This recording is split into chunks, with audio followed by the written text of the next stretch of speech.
All right, so today there's some very interesting articles out here and information that Sony put out in Brazil, and it's about pretty much about Xbox, right, and Game Pass and the Call of Duty and all this stuff.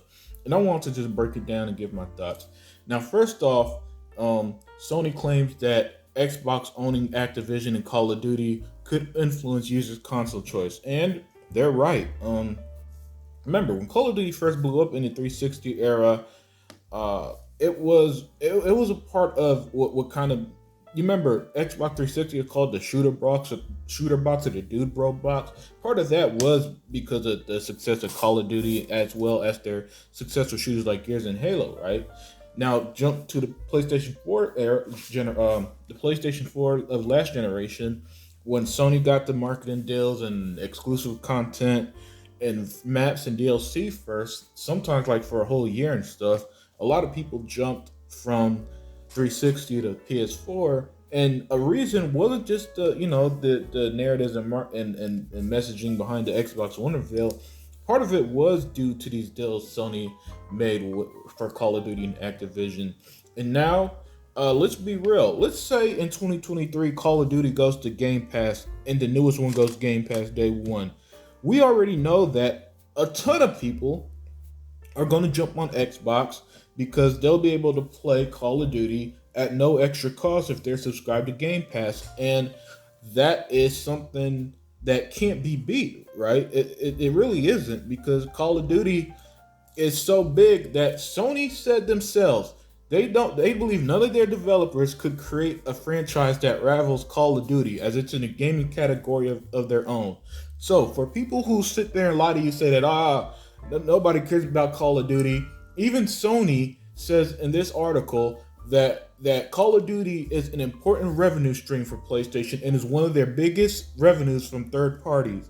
Now, if when these deals expired, whatever contracts they have with Activision, and they're not getting this exclusive content, maps and stuff day one anymore, that is going to hurt Sony's revenue because again, they said it right here. It's one of their biggest sources of revenue for third party.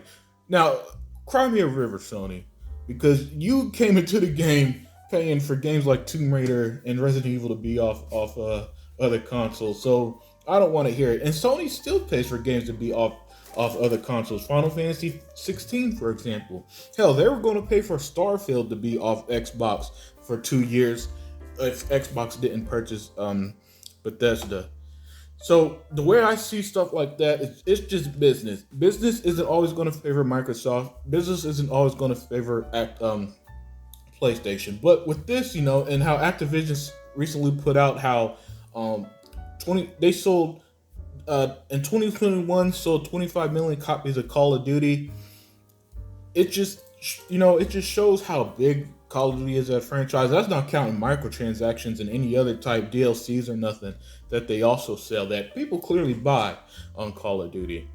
But it's just kind of funny to see Sony finally telling the truth on a lot of these stuff that we heard doesn't matter. And to Sony, it clearly does. To the gamers, it clearly does.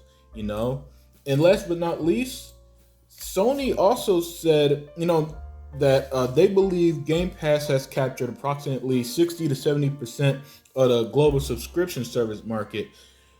And it's even greater in Brazil where it's up to 80%, right? And what is fascinating about them admitting this is that, remember, this is the same Sony that says subscription service are not sustainable. And yet, as we saw a couple months ago, they released their Game Pass competitor. And yes, it is a Game Pass competitor. Or else they wouldn't have reinvented everything. And to see how they just like completely do 180 to what they were just saying previously, to me is fascinating. And I think it breaks down just how far ahead of the game Xbox is compared to Sony. Every once in a while, people try to say stuff like, what does gaming will be like without Xbox and stuff? Uh, I'd say it'd be worse off. And at this point, you can't get upset at business, man. It is what it is. Like I said a minute ago, every business deal isn't going to benefit Sony. Every business deal isn't going to benefit Microsoft. That's just how shit goes.